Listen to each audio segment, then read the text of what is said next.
நிறைய பேருக்கு இருக்கக்கூடிய ஒரு முக்கியமான பிரச்சனை அடிக்கடி ஏமாந்து போகிறது.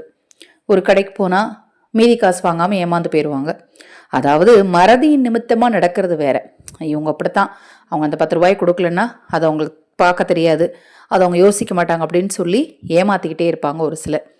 அடுத்தது உறவுகளுக்குள்ள அவள் நல்லா வேலை செய்வா அப்படின்னு சொல்லி அவங்கள பாராட்டுற மாதிரி அவங்கள வேலை வாங்கி ஏமாத்துவாங்க. ஒரு சிலர் துதிபாடி, நீங்கள் பண்ணுறது ரொம்ப சூப்பருங்க, நீங்கள் பண்ணுறது ரொம்ப பெஸ்ட்டாக இருக்குங்க, அது மாதிரி துதிப்பாடி ஏமாற்றுவாங்க. நிறைய இடங்களில் வேலை செய்கிற இடத்துல சரி, வீட்லேயும் சரி, வெளியில் கடைகளில் போகிற இடத்துல சரி, நிறைய இடத்துல அடிக்கடி ஏமாறுந்து நிறைய நபர்கள் இருப்பாங்க. குறிப்பிட்டு பார்த்தீங்க அப்படின்னா இந்த ஏமாற்றம் உறவுகளுக்குள்ளே ஏற்படும் போது அது அளவுக்கு அதிகமான மனவலியை கொடுக்கும். அதிலிருந்து விடுபடுறதுக்கு நான் உங்களுக்கு எளிமையான பரிகாரத்தை சொல்கிறேன். அதை மாதிரி நீங்கள் ஒரு இடம் ஏமாறுறீங்க அப்படிங்கிறத நீங்கள் தெரிஞ்சுக்கிட்டீங்க அப்படின்னா, தெரியாமல் நடந்துச்சுன்னா ஓகே, தெரிஞ்சுக்கிட்டீங்க அப்படின்னா எந்த சூழ்நிலையிலும் அடுத்து அவங்கள நம்பாதீங்க. அவங்க திருந்திருப்பாங்க, நம்ம அவங்கள கண்டுபிடிச்சிட்டோம்ல, அதனால் அவங்க சரியாயிருப்பாங்க, அதை மாதிரிலாம் நினைக்காதீங்க, வாய்ப்பே கிடையாது. ஒரு தடவை ஒரு நபரை ஏமாற்றி பழகுனோட மனதில் அவங்கள பற்றி எண்ணங்கள், அவங்க ஏமாத்துறாங்களோ இல்லையோ, எண்ணங்கள் எந்த விதத்தில் ஏமாத்தலாங்கிற ஒரு எண்ணங்கள் அவங்களுக்கு செயல்பட்டுக்கிட்டே இருக்கும். அதனால் நீங்கள் ஒருவேளை ஏமாந்துட்டீங்க அப்படின்னா அவங்கள மன்னிச்சிருங்க, ஆனால் நீங்கள் ஏமாந்த விதத்தை எந்த காரணத்திலும் மறந்துடாதீங்க. இதை பரிகாரத்தின் மூலமாக சரி பண்ண முடியுமாங்க? என்ன ஒருத்தன் ஏமாத்துறாங்கிறத முதல்ல நான் எப்படி கண்டுபிடிக்கிறது?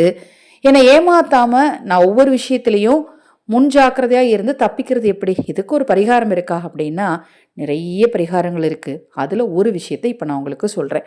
இந்த ஏமாற்றம் அப்படிங்கிறதும் ஒரு விதமான எதிர்மறை ஆற்றல். நம்மக்கிட்ட இருக்கக்கூடிய எதிர்மறை ஆற்றல் தான் செயல்பட்டு நம்மக்கிட்ட நேர்மறை ஆற்றலை வரவிடாமல் தடுத்து நம்மளை ஏமாற வைக்குது.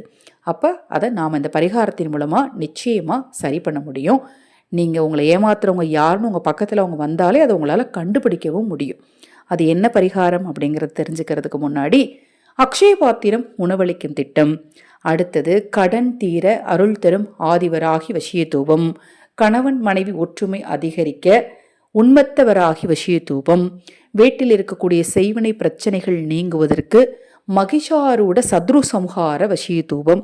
இதை மாதிரி ஒவ்வொரு பிரச்சனைகளுக்கும் தனித்தனியாக தூபங்கள், அதாவது சாம்பிராணி போடுற முறைகளை நம்ம சேனல் சார்பாக நாம் பல வருடங்களாக செய்துட்ருக்குறோம். உங்களுக்கு தேவைப்பட்டால் நீங்கள் 9344692042 இந்த வாட்ஸ்அப் நம்பருக்கு தொடர்பு கொள்ளுங்கள். விலை விவரமெல்லாம் உங்களுக்கு நான் ஸ்க்ரீன்லேயே கொடுத்துருக்கேன். அது மாதிரி அக்ஷய பாத்திரம் உணவளிக்கும் திட்டம் ரூபாய் 30 மட்டும், 30 உங்கள் விருப்பப்படி செலுத்தலாம்.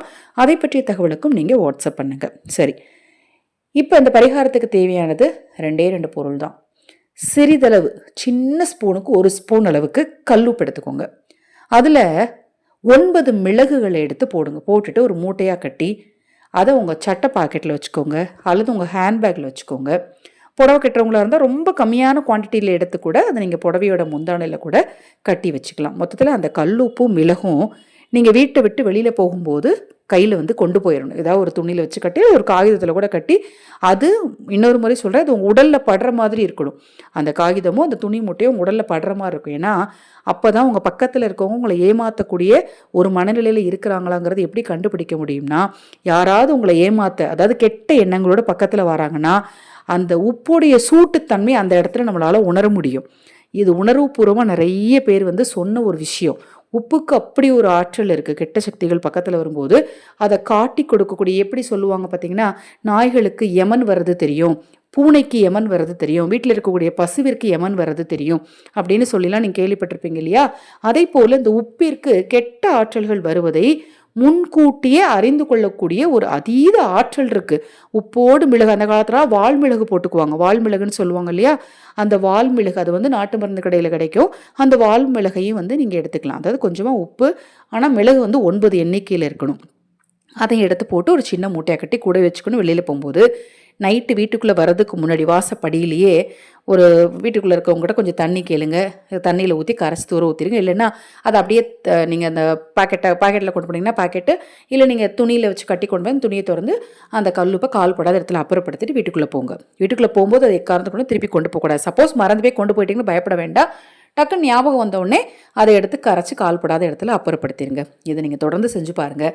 உங்களை ஏமாற்றும் நோக்கத்தோடு உங்கள் பக்கத்தில் யாருமே வர முடியாது. உங்கள் பக்கத்தில் அவங்க வந்து ஏமாத்துற நோக்கத்தோடு வந்தால் கூட அவங்க மைண்டே சேஞ்ச் ஆகிடும். அவங்களுக்கு அந்த எண்ணமானது வராது. ஏன்னா உங்ககிட்ட எதிர்வினையை அவங்களால அனுப்ப முடியாது. இது ரொம்ப எளிமையான விஷயம். இதை நீங்கள் தினம்தோறுமே செஞ்சு பாருங்கள். நல்ல மாற்றம் நிச்சயமாக உண்டாகும். இது போன்ற எண்ணற்ற தகவல்களை தொடர்ந்து தெரிந்து கொள்ள தொடர்ந்து நம்ம சேனலை பாருங்கள். மகா பெரியவா அருளால் உங்களுக்கும் உங்கள் குடும்பத்தாருக்கும் நல்லதே நடக்கட்டும்.